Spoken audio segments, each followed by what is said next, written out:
Si vous voulez vraiment être rentable sur les marchés, je vais vous demander de supprimer ce que vous avez auparavant appris. Parce que ça, clairement, j'appelle ça du gambling. C'est de miser sur la chance. Sur les marchés financiers, on n'en a pas besoin. Si tu mises sur la chance, ça veut dire que tu es le bois de chauffe. Celui qu'on va utiliser pour nous faire gagner de l'argent. Tout simplement.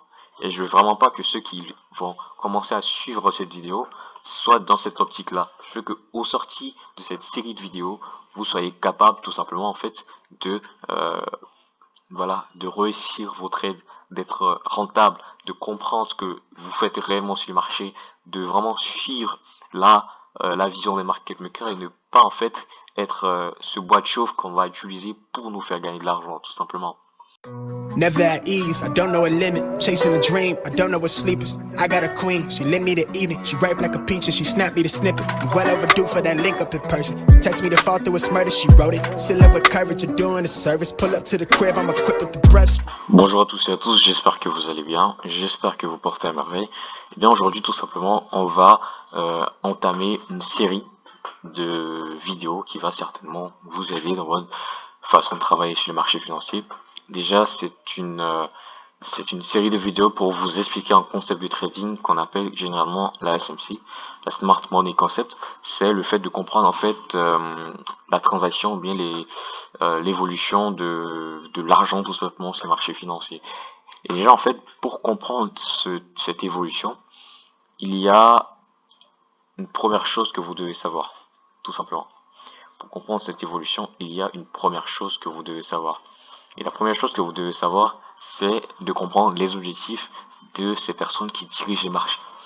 On vous a sans cesse dit que les marchés financiers plutôt c'est une bataille entre acheteurs et vendeurs. En fait, c'est complètement faux.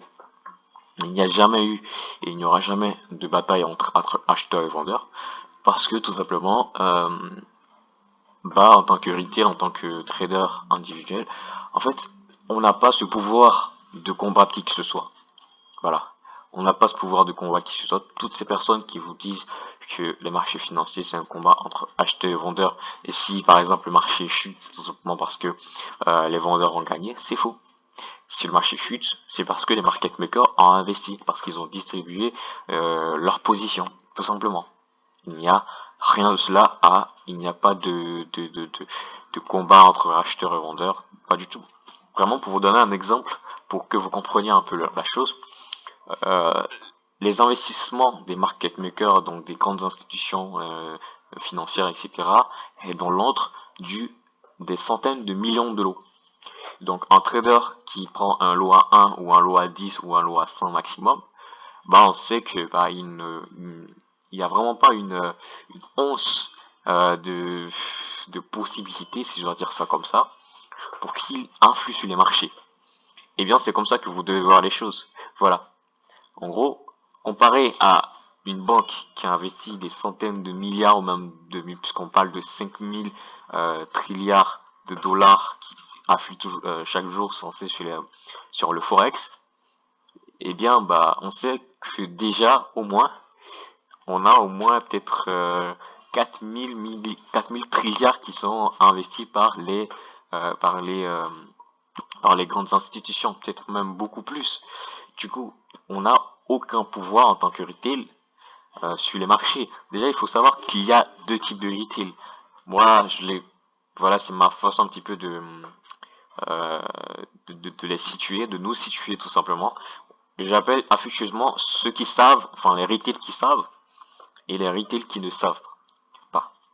Donc les retail qui ne savent pas, c'est ceux qui ont cette vision conventionnelle de l'apprentissage du marché où il faut tracer des trendlines, à la cassure il faut attendre un retest, etc.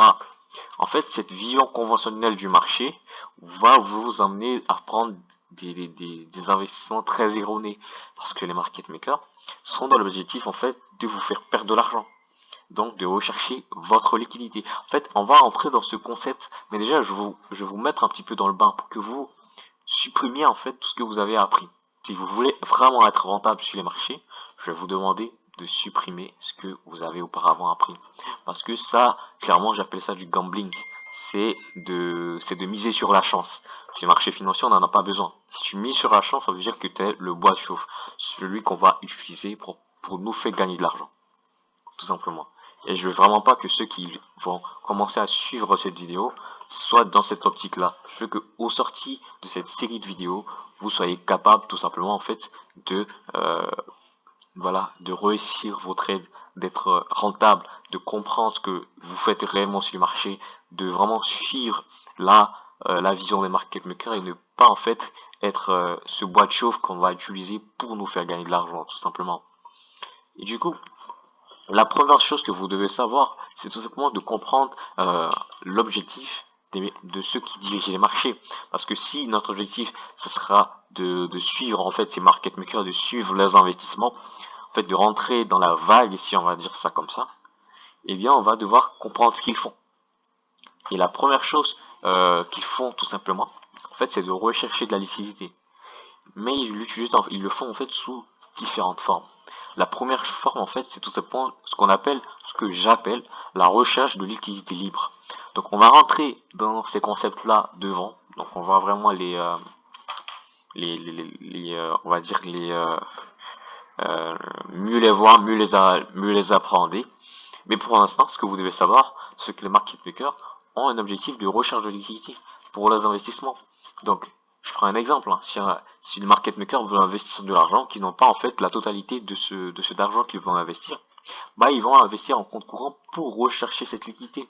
Je prends un exemple tout simple et tout bête. Cet exemple-là. Généralement, lorsqu'on a une cassure en fait d'une zone majeure de support, bah la plupart des retails vont suivre le courant.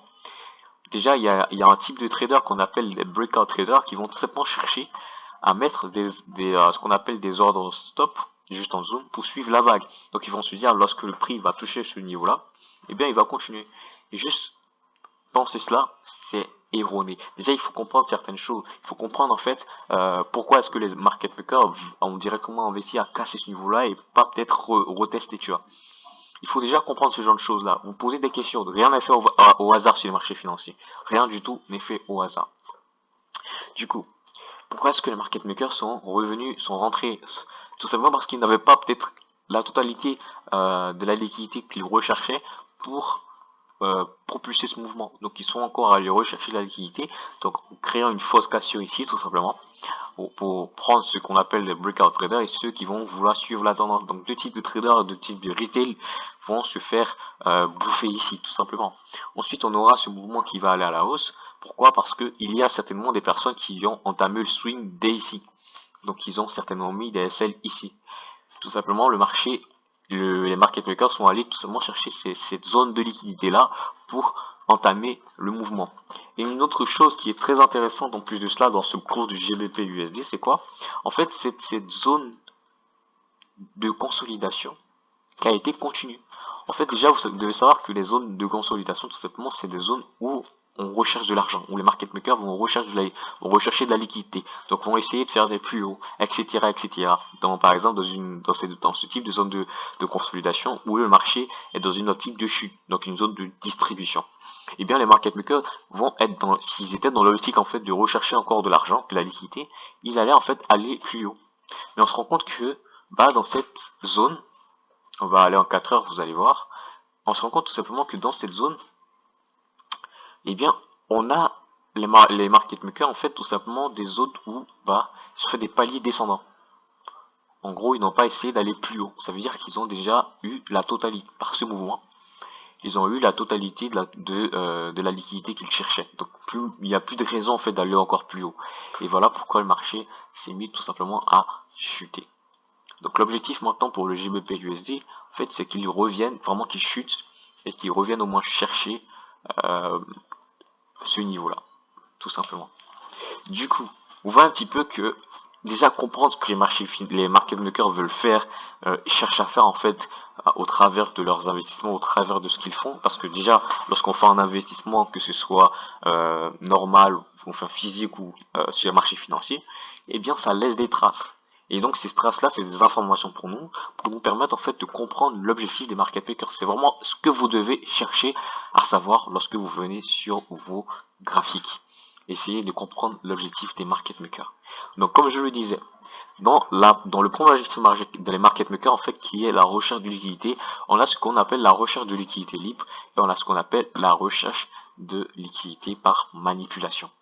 Donc c'est ces deux types de recherche de liquidité, en tout cas que moi je connais et que je vais vous apprendre. Ensuite, le deuxième objectif, en fait, dans les objectifs en fait des market makers, bah en fait c'est ce qu'on appelle la clôture des précédentes positions négatives.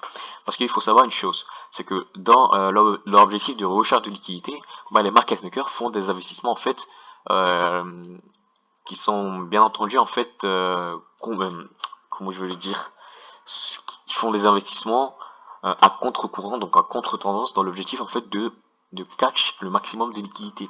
Mais en fait, ces investissements à contre-courant bah, restent négatifs. Et ils ne peuvent pas en fait clôturer leur position comme nous on le fait. Parce que eux, ils ont la totalité on va dire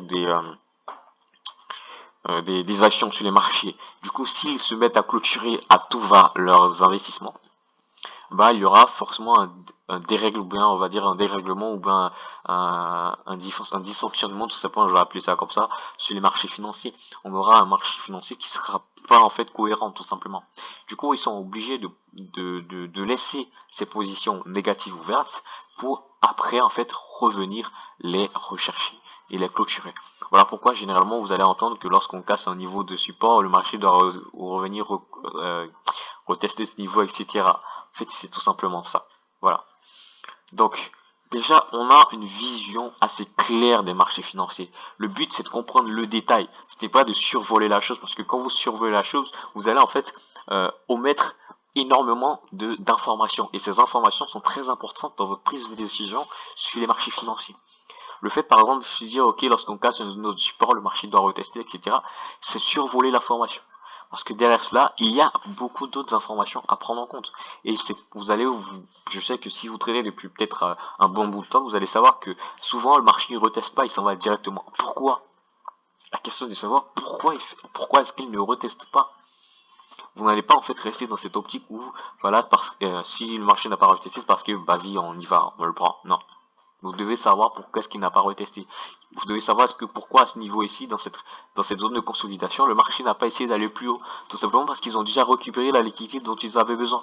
Donc plus besoin d'aller rechercher encore de la liquidité. Le marché doit acheter, tout simplement. Voilà comment est-ce que vous devez voir les marchés. Donc on va faire un petit récapitulatif de ce qu'on a appris. Déjà, le premier objectif des market makers, on sait que les market makers ont deux objectifs principaux. Le premier objectif, ce sera de rechercher de la liquidité. Et à l'intérieur de ces recherches de liquidité, on a deux façons de rechercher de la liquidité. On a la recherche de liquidité libre qu'on va voir devant par des notions, par des notions tout simplement. On a aussi la recherche de liquidité par manipulation. Ça aussi, on va entrer devant par une autre notion ou bien un autre concept de trading tout simplement. Et ensuite, on a le fait de clôturer les positions précédemment négatives, du fait de leurs investissements, tout simplement dans l'objectif de recherche de liquidité. Ça aussi, c'est une notion, et on va l'avoir tout simplement devant. J'espère que cette petite vidéo vous aura plu, d'explication déjà du comportement ou bien de la vision de comment est-ce que vous devez voir les marchés vous aura plu. J'espère que vous allez continuer déjà à suivre cette série. Cette série sera très importante si vous voulez vraiment être rentable. Déjà, le nom de la chaîne YouTube est très significatif. Voilà, j'espère vraiment que vous allez pouvoir suivre ce courant d'investissement, ce courant de trading. J'espère vraiment que vous allez être rentable. Sur ce, je vous dis à plus et à la prochaine. Ciao, ciao.